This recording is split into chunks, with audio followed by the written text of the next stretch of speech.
FAKC 1 sudah bermusyawarah dengan kuku yang pasca angkatan 2017-2023. Itu sudah koordinasi, sudah mengadakan musyawarah dan sudah silaturahmi ke Pak Bupati, audiensi terkait keinginan teman kita yang masa habis di tahun 2023. Ada 2 hal yang disampaikan dan langkah FAKC juga sudah bersurat melalui DPMD ke DPRD Pak Bupati dan sudah disampaikan ke Kementerian Desa dan Kementerian Dalam Negeri. 2 hal diantaranya bahwa ada terkait 2023 itu bahwa pilu dipercepat. Jangan sampai berbenturan ke moratorium. Dan yang kedua, apabila tetap di tahun 2023 itu tidak boleh melaksanakan hajat istilahnya desa karena di situ ada istilahnya hajat nasional dan sebagainya. Itu berharap ada perpanjangan masa jabatan.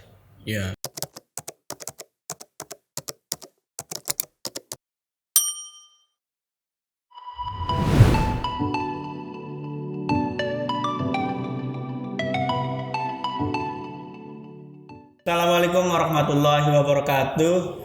Jumpa lagi di podcast Rakyat Cirebon TV. Edisi kali ini studio podcast Rakyat Cirebon TV kedatangan rombongan dari Forum Komunikasi KUU Kabupaten Cirebon atau FKKC. Sudah hadir di hadapan saya Ketua FKKC Bapak Muali. Apa kabar Pak? Alhamdulillah sehat. Alhamdulillah. Ada juga Pak Sekjen FKKC tapi di belakang layar Bapak Ahmad Hudori dengan bidang atau kepala bidang kebudayaannya Bapak Rawin ya, termasuk para guru yang ada di Kabupaten Cirebon yang tergabung dalam FKKC. Pak Muali, sekarang lagi sibuk apa nih Pak aktivitas? Alhamdulillah untuk aktivitas ya biasa menjalankan pelayanan, melayani masyarakat dengan baik karena itu prioritas. Jangan sampai ada warga masyarakat Desa Kraton itu tidak bisa dilayani, tapi insya Allah itu sih bisa dilayani dengan baik. Dilayani dengan baik ya Pak ya. Kalau dari segi FKKC ini lagi sibuk apa juga nih Ketua FKKC karena selain beliau adalah Ketua Desa Kraton juga Ketua FKKC. Untuk di tahun 2002 menjelang akhir ada beberapa teman kita yang nanti di 2023 itu masa akhir jabatan. Ada 100 desa yang masa akhir jabatan di bulan Desember tahun 2023. Terus FKKC mendorong apa terhadap itu? Terkait dengan istilahnya untuk menghadapi pemilihan KUU di tahun 2023, harapan saya sih mudah-mudahan bisa terlaksana pemilihan di 2023 meskipun ada isu-isu bahwa ada moratorium dari pemerintahan pusat atau dari Kementerian Dalam Negeri, tapi harapan FAKC tetap mudah-mudahan pilu bisa dilaksanakan di tahun 2023. Dan apabila ada istilahnya moratorium, harapan daripada gugus kabupaten dan koordinasinya juga sudah sampai ke Asosiasi Pemerintahan Desa seluruh Indonesia di Jawa Barat. Ada penambahan jabatan. Artinya penambahan jabatan sampai dengan pemilihan serentak bersama gitu ya. Kalau moratorium itu sudah ada regulasinya. Kalau isu-isu yang sudah didengar oleh FAKC di bulan Oktober tahun 2023. Tetapi setelah saya koordinasi dengan pihak Dinas Pemberdayaan Masyarakat Desa, ada emang isu-isu begitu, tetapi keputusan itu belum final ke Kementerian Dalam Negeri dan Kementerian Desa. Artinya instruksi menterinya atau peraturan menterinya belum ada gitu, baik edaran maupun dalam bentuk peraturannya. Jadi kenapa tidak mau di moratorium? Karena kalau di moratorium ada keprihatinan ke teman-teman kita karena secara otomatis moratorium itu nanti di 2003 sampai 2025. Di tahun itu nanti ASN yang menjabat. Iya, secara otomatis kan berarti mohon maaf ada kerugian di teman-teman kita. Pasca sudah selesai jabatan, nanti nunggu sampai di 2025 kan sungguh sangat panjang perjalanan untuk menunggu itu kan.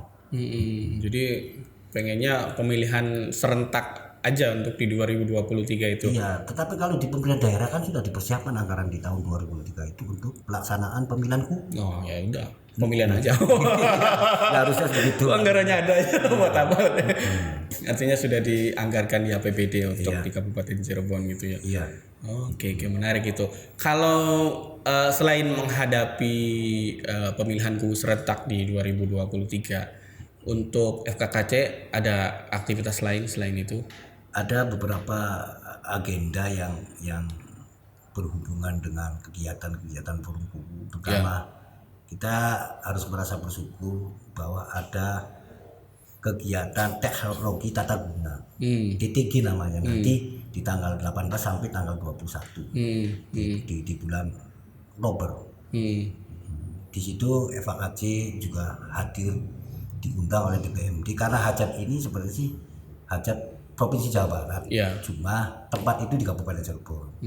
Yang hadir di situ ada Kementerian Desa, Pak Menteri juga ada di situ. Dan kalau informasi yang saya dapat, insya Allah juga dari Pak Presiden juga ada di situ. Dan di situ nasional itu jadi desa-desa yang punya inovasi yang istilahnya bisa dikembangkan, terus kaitan dengan PAD-nya juga sudah mencukupi luar biasa. Itu diundang di situ. Kabupaten Cirebon ada nggak Pak yang desanya yang sudah sebagus itu? Ya justru Kabupaten Cirebon karena tuan rumah pasti ada. Desa apa Pak? Kalau terakhir nanti datanya itu besok katanya sih. Oh datanya besok. Tapi paling nggak punya bocorannya lah desa-desa bagus lah. Bang apa subjektif gitu. Tapi kan di antaranya Kamarang juga sudah sedikit agak maju dari desa-desa lainnya. Kamarang, Kecamatan Greget. Produk unggulannya apa desa itu?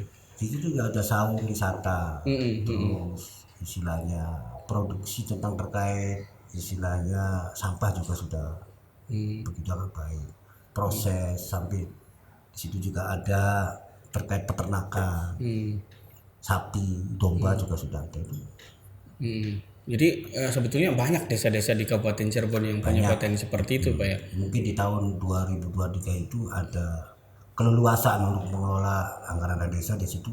Kita punya ruang untuk berinovasi. Kalau di tahun 2001 2002 kan masa-masa transisi tentang keuangan. Oh iya, Covid ya. Insya Allah di 2023 ini karena ruang sedikit agak dibuka, jadi kita sebagai kepala desa atau mempunyai istilahnya inovasi yang lebih untuk ke masyarakat lagi, ekonominya gitu. Ya kita semua berharap semua desa di Kabupaten Cirebon itu sangat ideal ya. Berdaya secara ekonomi, kemudian pelayanan terhadap masyarakat juga bisa prima, keamanan juga terjamin gitu kan. Apalagi menjelang mungkin beberapa tahun ke depan, tahun-tahun politik, jangan sampai justru politiknya menikmati hajat politiknya di atas gitu, kerusuhannya terjadi di bawah gitu kan. Itu yang sangat tidak kita harapkan. Nah berbicara desa di Kabupaten Cirebon Pak, terlepas dari sebetulnya banyak desa-desa yang bisa kita banggakan, kan belakangan juga muncul desa-desa yang bisa dikatakan sedang dalam masalah, artinya butuh kita support, katakanlah desa Gempol. Beberapa kali masuk media, bahkan menjadi headline di media gitu terkait permasalahan di internal desa tersebut. Sebetulnya kalau dari perspektif FKKC apa yang terjadi di desa itu? Jadi di tahun 2021 Desa Gempol itu dengan Badan Permusyawaratan Desanya itu sudah ada miskomunikasi. Ya. Sebenarnya sih kalau menurut pandangan saya selaku ketua FKKC tidak ada masalah yang tidak bisa diselesaikan. Tetapi dinamika di pemerintahan desa atau di kultur budaya masyarakat, kalau tidak ada masalah kayaknya seninya kurang. Seninya kurang. Dan itu juga sebenarnya untuk mematangkan kita sebagai seorang pemimpin sebenarnya. Saya setuju. Tapi dalam hal terkait itu bahwa FKKC dari awal kubu Gempol itu terpilih yang kedua kalinya itu alhamdulillah tetap bersama. Karena terbukanya DPMD dengan FKKC itu menjadi kolaborasi yang sangat bisa untuk menyelesaikan masalah. Iya. Dari awal sampai per hari ini komunikasi kita dengan DPM dengan bagian hukum pemerintah kabupaten juga sering intens komunikasinya. Oleh karena itu harapan saya mudah-mudahan Desa Gempol yang sedikit ada miskomunikasi dengan badan pemusyawaratan desanya, saya harapkan untuk bisa selesai lah. Karena masyarakat itu butuh untuk istilahnya dalam hal kegiatan pembangunannya, pelayanannya, dan hal-hal tentang istilahnya pembagian terutama BLT. Iya. Di masyarakat desa lain sudah dibagi, di desa Kempolan belum, itu juga menjadi hal yang terpenting untuk bisa dipikirkan bareng-bareng lah antara BPD dengan desa Kempolnya. Kabarnya dana desa nggak terrealisasi di desa itu. Bukan tidak terrealisasi, dari dana desa itu sudah ada di rekening desa. Cuman berhubung ada miss itu jadi tidak bisa diserap. Ya, tidak bisa disalurkan. Jadi ada permintaan dari BPD apabila sudah selesai masalah terkait dengan regulasi aturan APBD sudah bisa diselesaikan, terus tentang RPJMD juga sudah diselesaikan, dan mekanisme lainnya juga harapan dari BPD Desa Gempol untuk bisa silakan yuk bareng-bareng antara pemerintah dengan kita BPD itu bisa duduk bareng terus bisa selesaikan. Musyawarah desanya juga yuk bareng-bareng. Di sini seperti letak sedikit agak ada beda pandangan antara BPD. 2 tahun Mbak nggak terrealisasi. Iya, jadi 2021 ada sisa anggaran yang kurang lebih 300 sekian lah. Yang terus disimpahkan. Harusnya itu terrealisasi sebagai kegiatan. Iya, sebenarnya begitu, ada kegiatan. Dan 2022 malah beku sama sekali, belum ada sepeser pun gitu ya. Kalau itu dibiarkan berlarut nanti dampaknya ke Kabupaten Cirebon. Iya. Berapa Pak? Nanti ada pengurangan anggaran dari pusat nanti, berarti kan. Kalau Desa Gempol sekarang berapa dana desanya? Kalau tidak salah sih di angka 800 sampai 900. Itu rata-rata. Iya, rata-rata 1 miliar. 1 miliar ya rata-rata desa di Kabupaten Cirebon gitu. Dampaknya apa Pak kalau misalnya sampai tahun ini nggak terserap? Bisa pengurangan karena sistem dari pemerintah pusat kan ada penilaian kinerja. Iya betul. Berarti ada salah satu di Kabupaten Cirebon itu yang tidak bisa menyerap terkait dengan anggaran desa. Berarti kinerja itu menjadi istilahnya penilaian dari pusat. Kan mungkin tahun depan 0 kali. Jangan sampai kalau 0. Kasihan masyarakatnya, kita tidak berpikir bahwa itu sanksi dari pemerintah. Tapi kan dana desa itu tetap dibutuhkan karena ada masyarakat juga yang sebetulnya tidak tahu menahu terhadap konflik internal di Desa Gempol itu, akhirnya ikut terdampak gitu ya. Oke Pak. Nah, untuk memediasi itu tentu FKKC juga punya peran yang kalau boleh dibilang cukup besar gitu kan, mendamaikan supaya roda pemerintahan di Desa Gempol itu kembali berjalan normal. Terakhir kemarin di Desa Kempet itu hampir ketua forum komunikasi Cirebon di kecamatan. Tingkat kecamatan. Tingkat kecamatan itu hadir 40 kecamatan semua di situ. Dan Gempolnya juga hadir. Intinya sih ikut membersamai supaya permasalahan ini bisa selesai. Ada kekhawatiran dari teman-teman kita kalau masalah ini tidak selesai, ada asumsi bahwa terkait dengan permasalahan yang sejauhnya tidak perlu dibesar-besarkan. Kubu misalnya anak usul menjadi bisa diberhentikan, itu juga asumsi yang kurang baik juga nantinya untuk teman-teman kita. Oleh karena itu kita sebagai teman menguatkan kubu Gempol itu, yuk apa yang harus dilakukan gitu. Yang perlu dicatat bahwa ketua BPD dengan kubunya itu ketuanya pamannya, kubunya itu ponakannya. Wah, ya harusnya bisa ini ya. Sebenarnya masalahnya ya di keluarga besar kedua belah bayi itu bisa ketemu. Harusnya sih begitu. Politiknya enaknya di situ kalau desa tuh enaknya. Kadang-kadang satu nasab bisa pandangannya berbeda. Bisa pandangan berbeda ya. Tapi kita tidak berbicara beliau siapa, kemudian yang satu siapa, yang kita utamakan adalah kepentingan masyarakatnya. Maksudnya masyarakat Desa Gempol ya. Itu sangat. Misal dana 900 juta atau 1 miliar mungkin rata-rata gitu. Kalau tidak digelar kan Pak ya.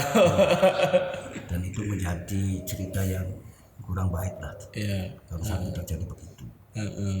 Kita tidak berpihak ke kubu maupun pihak yang menggugat dalam hal ini BPBD gitu. Oke ya. Kalau tidak digelar sama sekali, sanksi pemberian itu, pemberhentian kubu itu bisa dilakukan. Ada mekanismenya. Kalau kita sampai tetap berlarut-larut sampai dengan akhir tahun misalnya, dan dana itu tetap dibekukan, itu juga nanti pasti ada istilahnya mekanisme dari pemerintah daerah. Iya. Tetapi tetap kalau kita evakuasi kita berharap bahwa desa Gempol itu diberhentikan. Karena bagaimanapun juga saya tidak melihat memandang bahwa Gempol ini bla bla begitu. Ya itu tetap bagian daripada forum komunikasi Cirebon itu. Ya. Nah sekarang progres dari proses mediasi yang melibatkan FKKC terus BPMD ya, Kabupaten Cirebon. Iya. Per detik ini, per hari ini seperti apa progresnya? Progresnya nanti besok. Besok itu hari? Berarti hari Selasa. Hari Selasa. Itu desa Gempol nanti saya undang untuk yang istilahnya yang terakhir kali barangkali. Karena dari beberapa istilahnya pertemuan respon dari Gempol itu agak ragu-ragu juga, misalnya tidak bisa istilah memutuskan bagaimana misalnya menyelesaikan masalah ini, padahal sih sudah beberapa kali ngasih masukan dari forumku, dari DPMP dan semua dinas terkait juga begitu. Nanti saya coba untuk istilahnya memberikan ruang ke Gempol apa yang harus saya lakukan, karena kalau tetap berlarut-larut di dalam permasalahan ini, bisa kemungkinan Pak Bupati juga memberhentikan sementara atau pemberhentian apalah. Ya, sekarang Bupati masih ngasih toleransi untuk diselesaikan dulu secara mediasi barangkali melibatkan FKKC dan DPMD. Kalau Pak Bupati tetap berkoordinasi dengan FKKC bahwa ada mekanisme, tetapi bagaimanapun kubu adalah anak dari Pak Bupati. Ya betul. Pak Bupati sering ngomong begitu dan alhamdulillah komunikasi itu baik. Dan akan saya coba untuk di bulan-bulan ini untuk bisa diselesaikan. Ya kita berharap bulan ini selesai lah. Walaupun bagi kami insan media itu menarik, pemberitaan menarik, seksi lah untuk dibaca. Tapi tidak itu yang kita harapkan. Kita mementingkan kepentingan masyarakat banyak, itu, terutama warga desa Gempol. Harus diutamakan.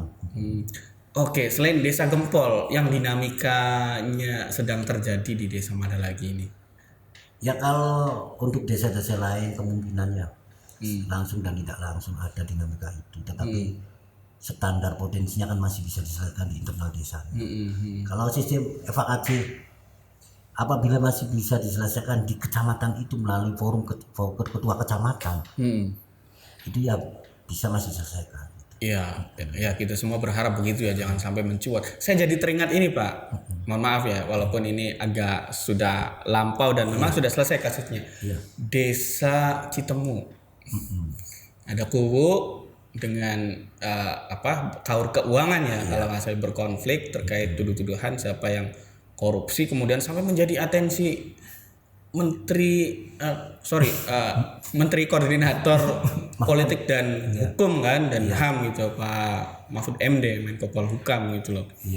Terlepas dari itu bahwa Kabupaten Cirebon disorot gitu loh. Walaupun Pak Mahfud memberikan statement yang sangat bijak sampai mempengaruhi keputusan hukum ya bahwa kaur keuangan ini dibebaskan karena tidak terbukti. Itu karena beliau juga sebagai pelapor itu kan versi. Tapi dengan adanya statement itu proses hukum berjalan sesuai dengan ya barangkali fakta-fakta yang terjadi gitu. Di luar itu Kabupaten Cirebon disorot bahwa ada kepala desa yang main dana desa gitu. Tidak menggunakan dana desa sebagaimana mestinya gitu. Dan kita evakuasi juga sering mengingatkan teman-teman kita bahwa pertanggungjawaban apapun bentuknya yang pengelolaan anggaran yang dari pemerintah baik daerah baik pusat atau provinsi. Yang terpenting itu adalah pertanggungjawaban daripada pemimpin itu. Oleh karena itu tolong jangan main-main terhadap anggaran itu. Kalau toh bisa secara ada suatu istilahnya hal-hal yang bisa digunakan untuk masyarakat, misalnya pribadi. Jadi sebenarnya di desa itu pas. Kalau tuh misalnya itu digunakan terus demi situasi kondisi masyarakat itu juga bisa. Iya. Nanti kan ada APBD perubahan itu pada Iya. bisa. Iya, betul. benar. Jadi terkait dengan sistem itu bagian daripada introspeksi kita ke kabupaten. Karena apapun yang saya lakukan pasti punya konsekuensi tersendiri. Karena itu saya juga di kemarin waktu kejadian tersebut saya sering ke desa Citemu. Karena situasi kondisinya punya sudah benar-benar di luar jalur. Jalurnya sudah beda sekali. Mau bagaimana lagi. Tetapi intinya evakuasi tetap membersamai sebisa mungkin, mengingatkan teman-temanku sebisa mungkin. Tetapi apapun yang dilakukan ya tetap berisiko tanggung sendiri ya. Ya, artinya itu membuka fakta bahwa sebetulnya ada guru yang tidak bisa menahan godaan melihat uang yang begitu banyak gitu, katakanlah seperti itu. Tidak menggunakan dana-dana tersebut sebagaimana mestinya. Sebetulnya godaan terberat karena Pak Muali juga selain ketua FKKC kan ku aktif gitu loh. Godaan terberat seorang ku ketika dihadapkan pada anggaran-anggaran yang begitu besar itu apa? Jadi kalau yang saya rasakan dan keluhan teman-temanku, kadang-kala beban moral yang sangat berat apabila berbenturan dengan masyarakat. Artinya gimana tuh maksudnya? Jadi, misalnya suatu anggaran itu digunakan untuk kegiatan ini. Ya. Tetapi di sisi lain ada masyarakat yang harus segera dikondisikan. Kadang-kala dilemanya di situ. Di sisi lain ini juga nanti untuk masyarakat kita sendiri. Tetapi di sisi lain, ini juga harus sesuai dengan istilah apa yang menjadi petunjuk teknis di anggaran itu. Iya, jangan sampai penggunanya menyalahi petunjuk teknis ya. Itu kebanyakan dilema di situ. Misalnya ada kejadian istilahnya luar biasa. Terkait misalnya dengan apa bencana rumah rubuh. Sedangkan di APBD itu kan tidak ada. Tidak dianggarkan di tahun sebelumnya gitu. Tiba-tiba terjadi di tahun sekarang gitu ya. Itu juga bisa nggak bisa harus dikondisikan. Nah, kadang-kala di kegiatan ini misalnya harus disegerakan digunakan dan di sisi lain harus juga kadang-kadang dilema.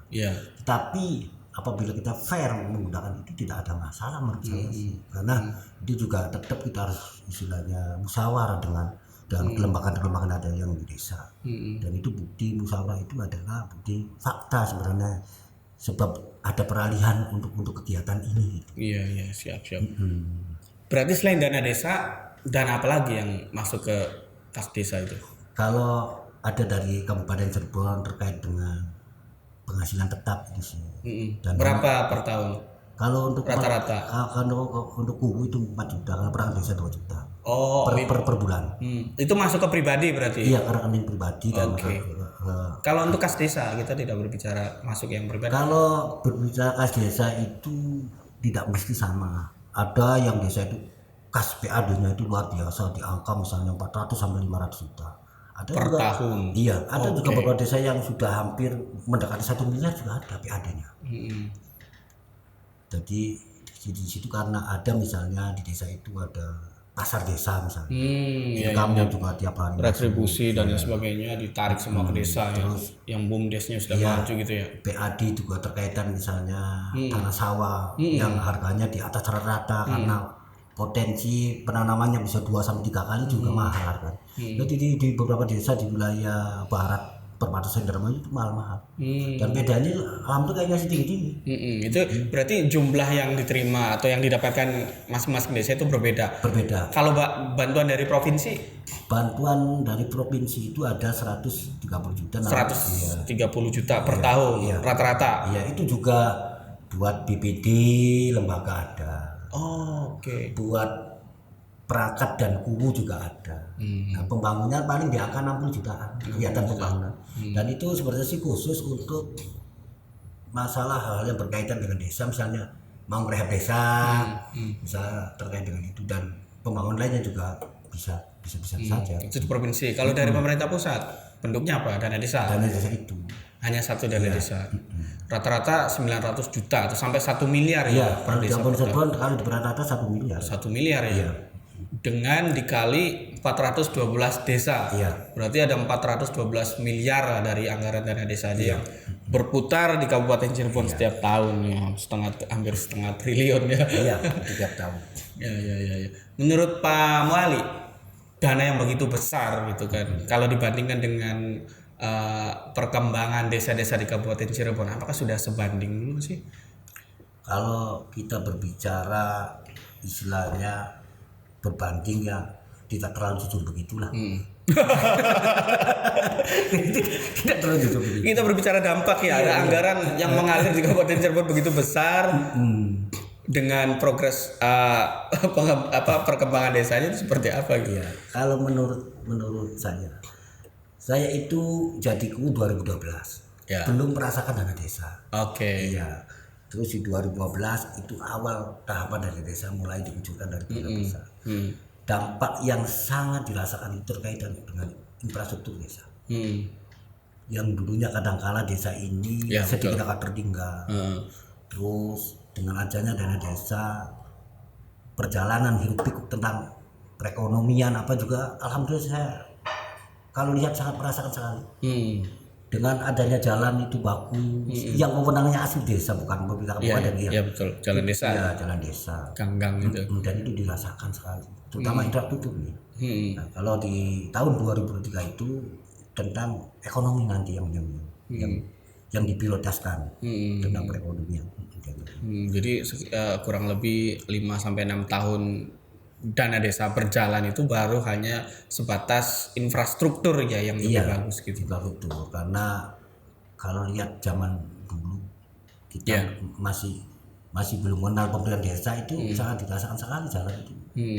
Kurang bisa dilalui dengan hidup. Sekarang sih makanya ada istilah kerjasama antar desa. Kalau jalan ini wewenangnya ada di 2 desa atau 3 desa bisa kita gabungkan uang itu. Iya betul. Juga begitu. Terkait dengan badan usaha milik desa juga tidak mesti sisi satu desa, tetapi di beberapa desa misalnya desa ini istilahnya bisa kolaborasi dengan desa si B atau si C itu juga bisa.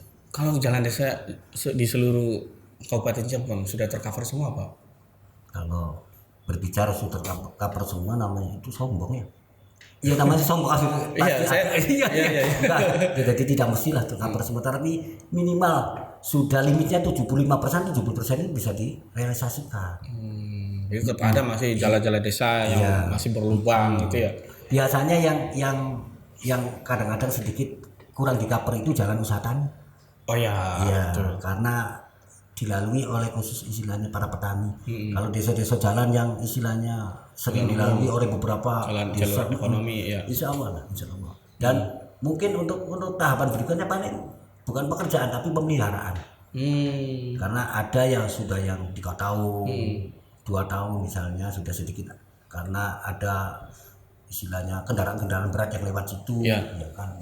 Berarti 1 miliar dalam setahun untuk bangun jalan itu kurang, Pak? Ya, kalau berbicara kan pasti kurang. Ya mudah-mudahan ada penambahan dari pemerintah pusat perhatiannya. Iya siap. Karena kan tadi sempat disinggung sama Pak Muali juga tahun depan fokusnya adalah pembangunan di bidang ekonomi ya. Artinya infrastruktur sudah tidak menjadi prioritas lagi kecuali mungkin desa-desa tertentu yang memang sangat berat sekali permasalahan infrastrukturnya kan Pak ya. Ini khusus Kabupaten Cirebon. Iya, kita berbicara khusus Kabupaten Cirebon. Nah, menyongsong itu Pak, menyongsong rencana peralihan prioritas penggunaan dana desa seperti apa lagi nih FKKC? DPMD dengan beberapa pendamping yang ada di kecamatan dan desa itu intens bersosialisasi. Jadi edaran dari Kemendes, Kemendagri bahwa penggunaan ini prioritas yang ini itu sudah disosialisasikan. Tinggal satu kita sebagai FKKC juga jangan kurang-kurang untuk mengingatkan bahwa tahun 2023 itu ada prioritas ini. Pertama. Oleh karena itu saya sih berharap karena pemerintah pusat juga harus memandang pasca COVID-19 bahwa ada yang harus dipulihkan segera tentang kaitan dengan ekonomi. BLT juga di tahun 2023 masih ada. Di antaranya begitu. Oke, siap. Itu prioritas di tahun 2023. Dan ada suatu harapan yang menjadi kita sedikit agak longgar. Apa itu? Karena ada anggaran dana desa itu 3% bisa digunakan untuk kegiatan-kegiatan yang kadang-kadang di luar dengan istilahnya APBDes itu bisa ada kejadian luar biasa. Itu ada 3% dislot oleh di luar RPJMdes gitu ya, jadi bisa dipakai untuk kegiatan yang sifatnya dadakan, tentatif ya, dadakan gitu ya. Oh gitu, jadi sangat berpengaruh pada negara yang sifatnya taktis begitu. Ya nggak sangat lagi ya, itu berpengaruh sekali. Karena kejadian di masa depannya kita nggak tahu sebelumnya Pak ya. Orang sakit terkait ini itu, dan orang meninggal juga kadang-kala yang kurang begitu mampu untuk beli ini juga desa ya harus mengkondisikan. Kadang-kala kalau di keadaan taktis begitu ya kadang-kadang ya repot juga. Oke, siap. Kita berbicara 2023, selain ada hajat politik pemilihan KUU serentak bagi berapa desa? 100 desa. 100 desa. Artinya hampir 25% dari total desa yang ada di Kabupaten Cirebon ya bakal menggelar pesta demokrasi serentak juga. Itu kan berdekatan sekali dengan 2024. Pesta demokrasi yang lebih besar gitu lah. FKKC sendiri menyongsong 2023, 2024 dari sisi politiknya seperti apa nih? Kalau terkait dengan pemilihan KUU atau pemilihan kepala desa, FKKC 1 sudah bermusyawarah dengan KUU yang pasca angkatan 2017-2023. Itu sudah koordinasi, sudah mengadakan musyawarah dan sudah silaturahmi ke Pak Bupati, audiensi terkait keinginan teman kita yang masa habis di tahun 2023. Ada 2 hal yang disampaikan. Dan langkah FKKC juga sudah bersurat melalui DPMD ke DPRD Pak Bupati dan sudah disampaikan ke Kementerian Desa dan Kementerian Dalam Negeri. 2 hal diantaranya bahwa ada terkait 2023 itu bahwa pilu dipercepat. Jangan sampai berbenturan ke moratorium. Dan yang kedua, apabila tetap di tahun 2023 itu tidak boleh melaksanakan hajat istilahnya desa, karena di situ ada istilahnya hajat nasional itu berharap ada perpanjangan masa jabatan atau yang menjabat itu tidak mesti dari pegawai negeri sipil, jangan di PJS kan tapi oleh masyarakat umum bisa juga dari masyarakat umum, itu harapannya. Perpanjangan sampai tahun berapa? 2025. Pemilu serentak lagi gitu. Karena nanti ada 100 PNS, kalau itu tetap harus aturannya PNS yang menjabat, berarti kan ada 100 PNS yang menjabat di desa-desa. Apakah itu tidak berpengaruh di Kabupaten Cirebon, kan itu juga menjadi bahan pertimbangan. Itu ya. Sebenarnya ada wacana bahwa masa jabatan guru diperpanjang sampai 9 tahun. Perlu nggak sih perpanjangan? Kalau melihat sisi dinamika awal terpilih sampai dilantik, pasca menjelang perjalanan jabatannya sekarang 6 tahun. Ya kalau saya lihat dari beberapa desa, dan saya merasakan di desa saya sendiri juga, terkait dengan pola pikir atau pola politik yang berbeda tetap berbeda.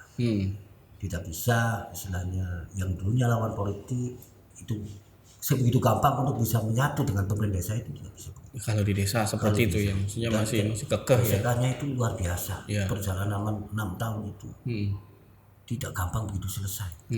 Apalagi pasca 1 tahun, 2 tahun. Dan kalau kubu yang kadang-kadang mental untuk menghadapi suatu permasalahan itu kadang-kadang nyali untuk bisa menyelesaikan masalah itu tidak ada, ya bagaimana itu kan repot juga. Jadi 9 tahun perlu nggak? Ya efektifnya sih kalau menurut pandangan kita, yang tadinya 6 kali 3 itu efektifnya 9 kali 2, sama-sama 18 tahun sih. Untuk mengurangi itu ya, tapi mengurangi gesekan pasca pemilihan daripada 3 kali perang, 2 kali aja dengan masa jabatan yang durasinya sama-sama 18, cuma perbedaan tentang periodisasi aja gitu. Oke. Jadi lebih nyaman seperti itu ya, 9 tahun. Itu harapan kepala desa se-Indonesia, bukan di Kabupaten Cirebon saja. Itu bahkan sudah menjadi pembahasan nasional. Kalau di kepala desa ada misalnya kelompok-kelompok paguyuban kepala desa se-Indonesia juga ada. Iya. Se-Jawa Barat juga ada. Oke, siap. Itu 2023. Sekarang 2024 nih. Nah, salah satunya kan bakal ada pilkada nih. Bahkan ada ya dugaan ya, kuat dugaan yang sekarang menjadi top leader di Kabupaten Cirebon itu bakal mentas lagi nih. Ya, Sikap Kak Aceh gimana nih, Pak? saya sering mengingatkan teman-teman kita kubu, tidak bisa kita menghindari terkait dengan ada dinamika politik daerah. Oke, ya betul. Harapan saya ke teman-temanku bahwa FHKC atau kubu jangan sampai dikorbankan oleh kepentingan-kepentingan politik. Ya. Itu satu. Ya. Yang kedua, kubu tetap istilahnya satu tujuan, tegak lurus, Ya. tidak alergi dengan iming-iming itu dan ini. Saya berharap jangan begitu. Kalau misalnya iming-iming biasa, kalau mau ada keinginan pasti ada iming-iming. Ya. Iya, itu dinamika politik ya begitu. Dan saya tetap pesan kepada teman-temanku, jangan sekali-kali bermain api kalau tidak kuat dengan panas itu. Oke, siap. Artinya kalau yang kuat panas boleh lah gitu, maksudnya begitu? Ya bisa dinginnya, bisa mendinginkan maksudnya tuh. Oh, iya. Iya. Oke. Tapi kalau ya mohon maaf ya, sekarang kan menjabat dan Bapak dan teman-teman para ku yang lain juga menjabat. Nah, pengondisian pra pemilihan gimana? Iya. Untuk periodisasi saya sebagai ketua forumku Kabupaten Cirebon, saya coba merangkai terkait dengan beberapa wilayah. Contoh kayak Timur tetap kita kuatkan untuk bisa merapatkan barisan terkait dengan hal-hal apapun juga terkait dengan pemerintahan desa. Ya. Alhamdulillah dengan adanya dari Sekretaris Jenderal di FHKC di wilayah Timur, Ya. Mamaku Ahmad Udori dari Cibuku, itu nuansa kebersamaannya sudah dirasakan cukup tinggi juga. Oke. Iya cukup tinggi bersamaannya. Dan ada wakil ketua FHKC juga dari Cirebon Timur. Nah untuk keputusan saya coba untuk porsi wilayah Timur itu paling banyak keputusan. Jangan sampai ada asumsi bahwa wilayah Timur itu sering ditinggal. Saya nggak mau begitu asumsi saya tuh. Iya, jangan tetap, Pak. Ya tetap satu koma satu arah tujuannya sama. Ya. Karena kita juga harus menjaga marwah kubu. Terkait dengan pilkada apa yang disampaikan, tidak bisa diintimidasi begitu saja itu saja. Ya. Kalau intervensi itu datang dari sosok yang sangat kuat gitu loh. Gimana? Kalau ada intervensi begitu, kalau kubu kan bagaimanapun juga saya tidak bisa menentukan langkah dengan saya sendiri.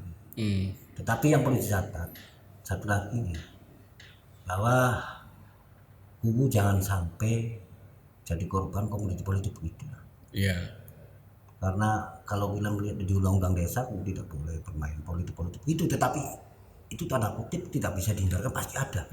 Tidak bisa misalnya kita suci bahwa kubu no politik tidak, karena kubu akar rumputnya kan dari politik juga. Kan dipilih dari proses politik juga kan. Pemain politik juga. Dan harapan tetap lebih menjunjung kebersamaan terkait dengan pilkada. Ya saya harapannya mudah-mudahan siapapun tokoh atau misalnya pemimpin yang terpilih satu bisa membawa kemaslahatan masyarakat Kabupaten Cirebon, bisa memberikan yang terbaik untuk Kabupaten Cirebon. Itu saya sih harapannya. Dari forum FHKC nggak memunculkan tokoh Pak? Ya, belum mampu. Belum mampu. Iya. Dalam arti gimana nih maksudnya? Ya, uangnya. Bukan terkait itu. Kapasitasnya. Kalau hajat politik daerah itu kita jangan berpikiran bahwa itu pola pikirnya daerah saja. Ya. Itu pola pikirnya politisi pusat. Ya. Bagaimanapun juga. Nah, kita FHKC kalau toh misalnya mencoba-coba dalam hal itu, jangan sampai kita ditertawain oleh politik itu. Kalau menurut pandangan itu FHKC itu belum saatnya untuk bermain di hal itu. Bisa saja ada kemungkinan, Tetapi pandangan saya secara secara umum saja bahwa FKKC kalau sampai ikutan begitu kasihan ke teman-teman kita. Nanti yang jadi korban kuku kabupaten terkait ikutan dalam barangkali ada yang nggak kuat godaan pengen nyalek gitu kan. Ya bisa saja kalau mungkin kalau dengan pencalekan kaitan ada beberapa teman kita yang habis di tahun ya. Itu dia tidak maju lagi ke pilihan kubu, tetapi dia maju di yang melanjutkan karir politik di bidang yang lain juga. Begitu. Kalau ada kader yang seperti itu kan bukannya menguntungkan ya buat FKKC, karena kan katakanlah ada yang dulunya anggota FKKC sekarang di Dewan, mungkin kan bisa fungsi koordinasi lebih intens. Lebih istilahnya nanti paham terkait dengan istilahnya berdinamika di desa. Minimal kan begitu. Banyak Pak kuku yang bakal untuk sementara ini sih ya ada beberapa lah. Oke, ada beberapa. Iya. Lebih dari 10. Kemungkinan bisa jadi begitu. Oh, itu ada potensi. Wilayah timur yang banyak kayaknya sih. Minimal 2 atau 3 lah. Wilayah timur kayaknya yang banyak. Wilayah timur yang banyak ya. Iya. Oke, Pak. Siap. Satu lagi, Pak. Ya. Ada wacana bahwa perangkat desa nih yang masih honorer pengen kalau nggak ASN katanya PPPK. Sebetulnya gimana sih maksudnya? Kalau saya sering ngobrol dengan kalau kepala desa kan ada namanya PPDI. Ya Persatuan Perangkat Desa Seluruh Indonesia apa sih? Itu kan ada wadahnya namanya PPDI.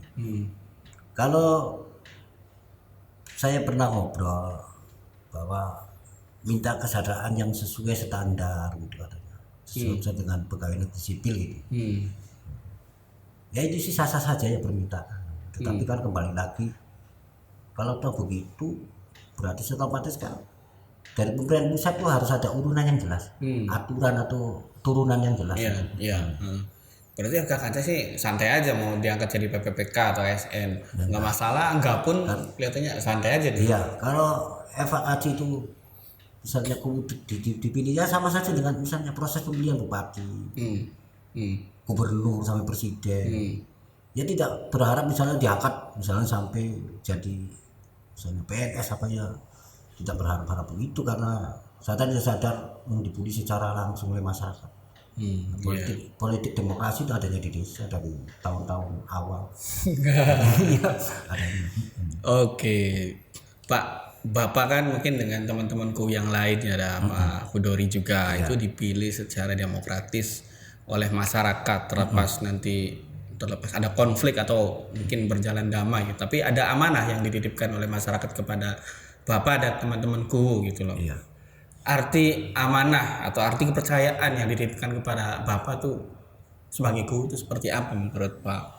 Satu, harapan saya ke teman-temanku, apalagi ku yang pasca kemarin terpilih dan dilantik, tidak bisa dipungkiri dinamika pasca ku terpilih dan dilantik itu kan luar biasa. Karena menurut pandangan masyarakat desa itu apabila di dalam kompetisi demokrasi dia itu kalah, secara langsung dia itu merasa enggan, segan. Di pemerintahan desa yang sudah terpilih secara nyata. Nah, oleh karena itu menjadi PR kita semua, khususnya kubu yang terpilih kemarin, hilangkan egoisme. Karena bagaimanapun juga pandangan yang paling terbaik adalah dia itu bukan masalah pola pikir politiknya beda. Yang tercatat dia itu adalah masyarakat saya. Itu yang harus dipikiran pikiran saya. Berikan pelayanan yang terbaik, berikan istilahnya kemaslahatan terhadap masyarakat, dan insya Allah kalau itu dilakukan masyarakat itu situasi dan kondisinya juga akan merasakan juga bahwa kenyamanan terkait dengan baiknya istilahnya pemerintahan ini. Itu juga bisa menghilangkan terkait residensi yang tadinya beda politik. Jadi saya berharap hilangkan egoisme. Memang betul sampean adalah pemimpin atau raja di desa, tetapi hal itu jangan dijadikan egoisme sampai menjadi pendukungnya lain malah dikucilkan gitu ya, pembangunannya dikurangi. Tetap kita akomodir rangkul karena kemaslahatan itu lebih ditambahkan daripada egoisme. Itu saja. Tapi nyatanya itu masih ada ya, itu pasti ada. Tapi tetap saya sih berupaya untuk berusaha mengingatkan. Dan FAKC itu bukan sebatas internal tentang pemilihan desa saja. Ada masyarakat yang di luar desa yang kadang-kadang kurang bisa dilayani, mengadu ke FAKC, dan FAKC juga koordinasi dengan kemudian alhamdulillah bisa selesai masalah itu. Ya. Karena kemungkinan dia itu pola politiknya berbeda kemarin-kemarin, dia itu ngobrol dengan FAKC bahwa saya begini, saya sampaikan ke temanku yang terpilih, jangan begitu, kalau ya bukti jangan, coba diubah lah. Apa untungnya sih kalau kita itu memperlambat terkait dengan pelayanan masyarakat? Tidak ada untung. Iya, oke, siap. Terima kasih Pak Muali. Siap. Ya, itulah obrolan saya dengan Pak Muali pada edisi podcast Rakyat Cirebon kali ini. Banyak hal yang tentu bisa kita ambil sebagai pembelajaran gitu kan. Ya, semoga Pak Muali juga bersedia ketika diundang lagi ya. Insya Allah. Tema desa ini sangat luas sekali gitu kan. Kita bisa gali satu persatu dari Ketua FKKC Kabupaten Cirebon, Bapak Muali. Terima kasih banyak Pak. Saya tutup podcast edisi kali ini. Assalamualaikum warahmatullahi wabarakatuh.